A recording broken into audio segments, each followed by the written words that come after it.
6 जुलाई 2023 इस दिन रिलीज होगा जुजुत्सु काइसेन सीजन 2 का पहला एपिसोड, जिसमें हम देखने वाले हैं काफी सारे नए कैरेक्टर्स और कॉम्प्लेक्स स्टोरी लाइंस।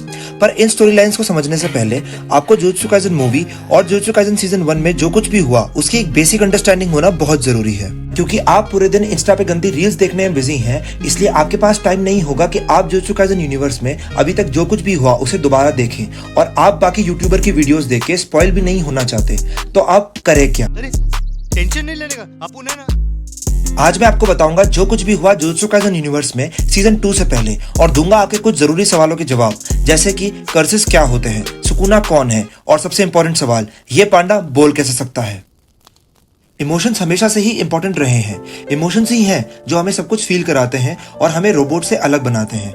हम सब कहीं ना कहीं हैप्पीनेस वाले इमोशन को चेस कर रहे हैं। हम वो सब करते हैं जिससे हमें खुशी मिले, पर आजकल हम सब के सब सिर्फ एक ही इमोशन फील कर पा रहे हैं। तो साला ये दुख का खत्म नहीं होता बे। नेगेटिव इमोशंस, जैसे अगर आपका दोस्त आपसे ज्यादा नंबर ले आए तो जेलेसी, अगर आप अपनी गर्लफ्रेंड को चीट करते हुए पकड़ लें तो गुस्सा। ये सब नेगेटिव इमोशंस जनरेट करते हैं कर्स एनर्जी, और जब ये एनर्जी बहुत ज्यादा बिल्डअप हो जाती है तो ये क्रिएट करती है कर्स स्पिरिट्स। कर्सेस हमेशा से ही हमारे बीच रहे हैं, और वो सबसे ज्यादा पावरफुल थे हेन एरा के अंदर, जब Ryomen Sukuna king of curses born हुआ था। सुकुना इतना पावरफुल था कि उसकी बॉडी को कोई भी डिस्ट्रॉय नहीं कर पाया था, इसलिए उसकी 20 फिंगर्स को अलग अलग जगह सील कर दिया गया कि वो दोबारा कभी वापस ना आ पाए। वैसे अगर कभी जेजेके में इंडिया को दिखाया गया तो जितने यहाँ के लोग भावुक हैं, सुकुना जैसे कर्सेस तो बच्चे लगेंगे उनके सामने, जो कर्सेस हम लोग जनरेट कर पाएंगे।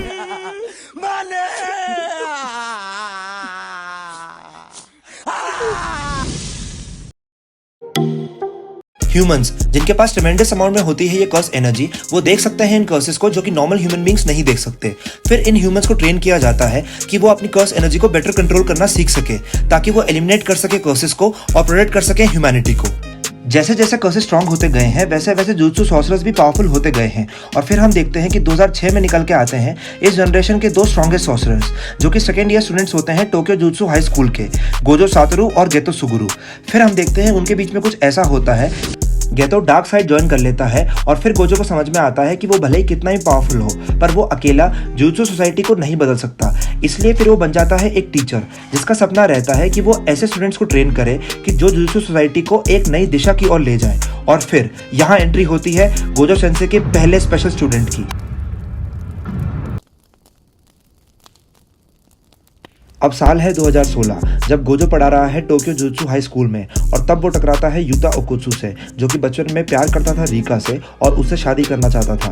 पर रिका की एक्सीडेंट में मौत होने के बाद रिका बन जाती है एक वेंजफुल कर्स स्पिरिट। युता के स्कूल में जब कुछ लड़के उसे बुली कर रहे होते हैं, रिका उन सबको मार डालती है, और तब गोजो मिलता है युता से और उसे इन्वाइट करता है टोक्यो जुजुत्सु हाई स्कूल के अंदर, कि वहाँ वो सीख सकता है रिका को कंट्रोल करना और उसकी पावर को लोगों की भलाई के लिए यूज करना।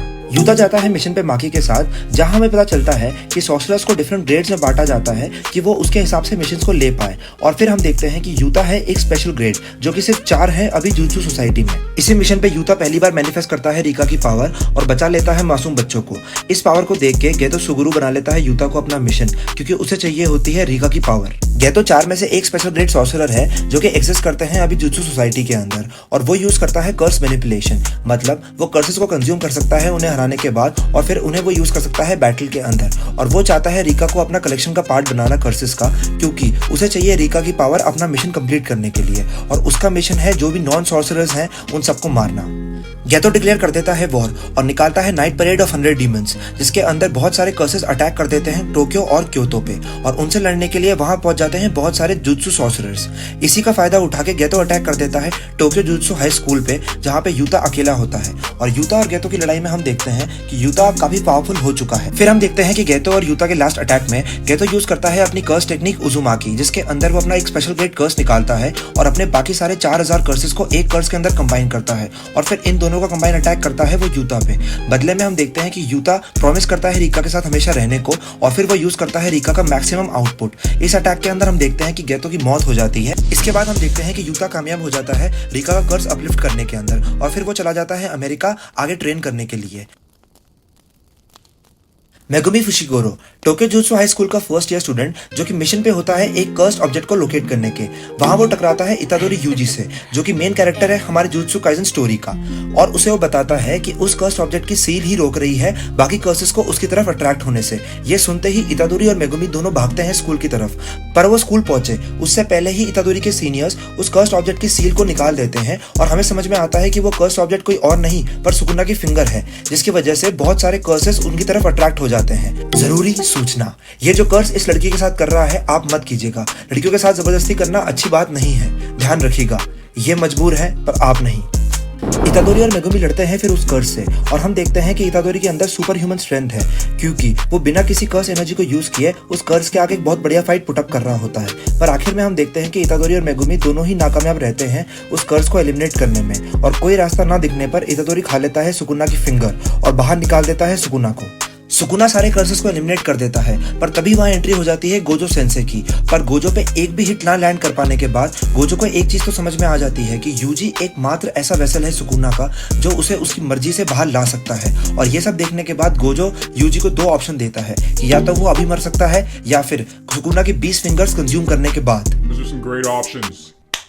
फिर सुकुना के रिमेनिंग फिंगर्स ढूंढने के लिए इतादोरी एनरोल कर जाता है टोक्यो जुत्सु हाई स्कूल के अंदर, और वहां वो मिलता है उसकी दूसरी क्लासमेट से जो कि है नोबारा कुगिसाकी। और नोबारा और यूजी दोनों ही पास कर जाते हैं गोजो का टेस्ट जब वो कामयाब हो जाते हैं एलिमिनेट करने में कर्सेस इस पुरानी बिल्डिंग से। जब गोजो एक दूसरे मिशन पे होता है, हमारे तीनों फर्स्ट ईयर्स को एक मिशन मिलता है जिसके अंदर उन्हें एक कर्स वूम को एलिमिनेट करना होता है। पर जब तक वो वहां पहुंचे उस कर्स वूम में से एक कर्स स्पिरिट निकल आती है और जो कि अटैक कर देती है मेगुमी और यूजी पे। मेगुमी लेके निकल जाता है नोबारा को वहां से इतादोरी यूजी के कहने पे, जो कि निकाल देता है बाहर सुकुना को, और सुकुना बड़े आराम से एलिमिनेट कर देता है उस कर्स को। पर उसके बाद सुकुना हावी हो जाता है यूजी पे और अंदर नहीं जाता है वापस, और फिर वो जाके अटैक कर देता है मेगुमी पे, और इस लड़ाई के अंदर वो मार देता है इतादोरी यूजी को। तुम्हें क्या लगा था कुरामा और नारुतो की तरह इतादोरी और सुकुना भी दोस्त बन जाएंगे और बाद में जाके किसी बड़े विलन से लड़ाई करेंगे?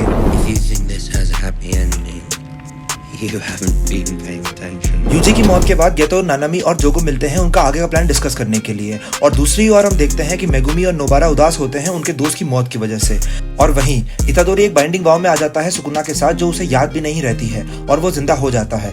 पर इस पूरे मामले के अंदर गोजो को समझ में आ जाता है कि जो बूढ़े लोग हैं जुत्सु सोसाइटी के, वो जीने नहीं देंगे इतादोरी यूजी को, क्योंकि उसके अंदर सुकुना है और वो आगे भी कोशिश करते रहेंगे यूजी को मारने की। इसलिए उसे पता है कि यूजी अभी स्ट्रांग नहीं है, इसलिए वो रिवील नहीं करता है कि यूजी अभी बच चुका है और वो मरा नहीं है, और वो करता है यूजी की ट्रेनिंग शुरू। जब गोजो वापस आ रहा होता है उस पर अटैक कर देता है एक कर्स स्पिरिट जोगो, और इसकी लड़ाई में हम देखते हैं कि गोजो यूज करता है उसकी लिमिटलेस टेक्निक्स जो कि है इन्फिनिटी और रेड। फिर हम देखते हैं कि बीच लड़ाई में ही गोजो ले आता है यूजी को, क्योंकि उसे सिखाना होता है उसे डोमेन एक्सपेंशन के बारे में, और हमें समझ में आता है कि डोमेन एक्सपेंशन एक बफ प्रोवाइड करता है जुत्सु सॉर्सरर को, जिसके अंदर उसके अटैक्स शॉर्ट शॉट हिट करेंगे ही करेंगे।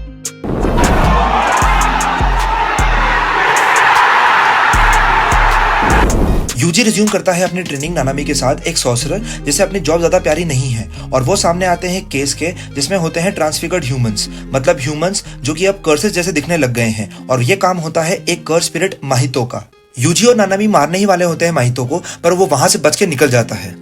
माहितो की लड़ाई के बाद गोजो को समझ में आता है कि इतादोरी पहले से बहुत ज्यादा स्ट्रांग है, इसलिए वो वापस ले आता है उसे बिल्कुल टाइम पे टोक्यो गुडविल इवेंट के, और वहां उसे देख लेता है प्रिंसिपल गाकू गांजी जो कि कंजर्वेटिव फैक्शन से होते हैं, और उसे समझ में आ जाता है कि इतादोरी मरा नहीं है, वो अभी भी जिंदा है।